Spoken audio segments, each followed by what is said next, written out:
We're going to continue to discuss this. Joining us for more on that is Josh Sullivan, who's analyst at Seaport Global Securities. Also, Seth Kaplan, who's aviation journalist at Kaplan Research. And Josh, let's start with you. What did you think of what Calhoun had to say? You know, I mean, the reality is with some of the delays and the starts with, the MAX returning to service here over the last year, stakeholders in Boeing, be it shareholders, airlines, eventual passengers, needed to see a change. And Calhoun brings that. I think you saw on display there, an effective toolkit of public relations, taking on a lot of these complex issues, breaking them down item by item, while also instilling confidence in the existing Boeing engineering and infrastructure, getting people to and from space on a regular basis. So I think that, showing that separation, allowing Dennis to do what he needs to do on the engineering side, focusing on working with the regulators, Calhoun provides that separation. And, I think he did an effective job there. Seth, what did you think? I mean, the narrative kind of got away from the company last week with the hearings in front of Congress. What do you think of what Calhoun just did? Does it turn the focus back, or is this a train that's going to keep on running?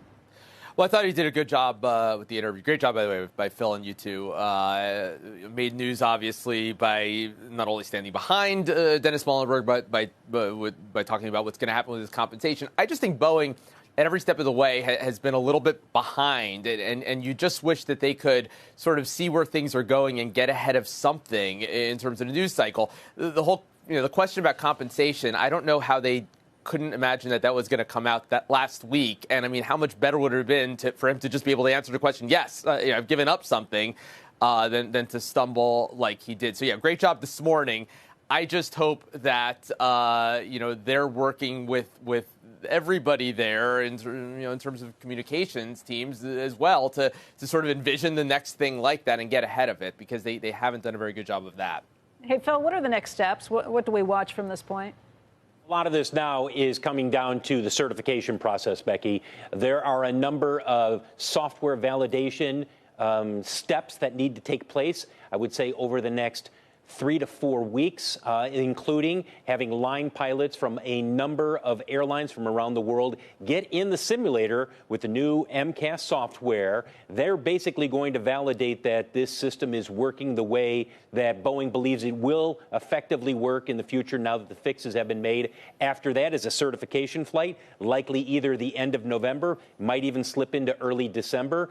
And then you've got the head of the FAA, Steve Dickson, has said, I'm going to fly this plane.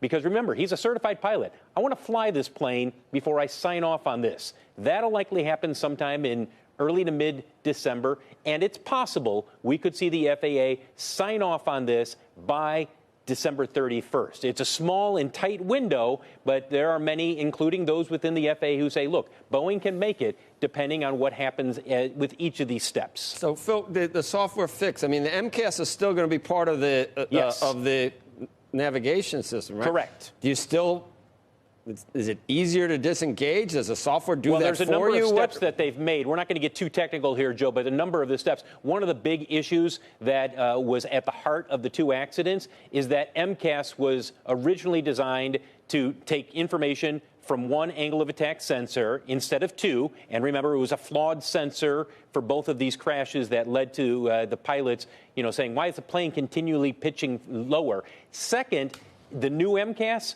will fire once, where it lowers the nose just once. Previously, it was going off every 10 to 15 seconds, which imagine if you were the pilot of either the Lion Air or the Ethiopian Airlines, and you didn't realize that this system was going to fire every, 30 seconds, however long it is.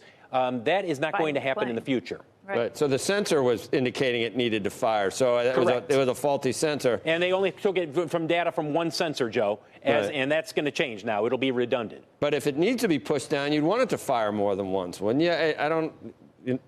Well, now you're getting into every scenario. I mean, look, the problem is that the sensor kept on telling the MCAS system the wrong information, so MCAS kept on pushing it down, and the pilots were going, wait a second, we're trying to pull this up, and the system keeps pushing it down. But you still need the MCAS, though. Which gets back, though, to the core problem that a lot of people have pointed to, which is pilot training. Seth, let's talk a little bit about pilot training and what that may mean. Part of the advantage to the 737 MAX was, even though this was a differently designed airplane, had moved the engines, they were selling it as something that didn't need to come along with a lot of pilot training, or basically any pilot training, because it was still the same 737 program. And that was what happens in the future. Yeah, and that was the whole point of MCAS, was to make this plane feel like the old plane. You're right.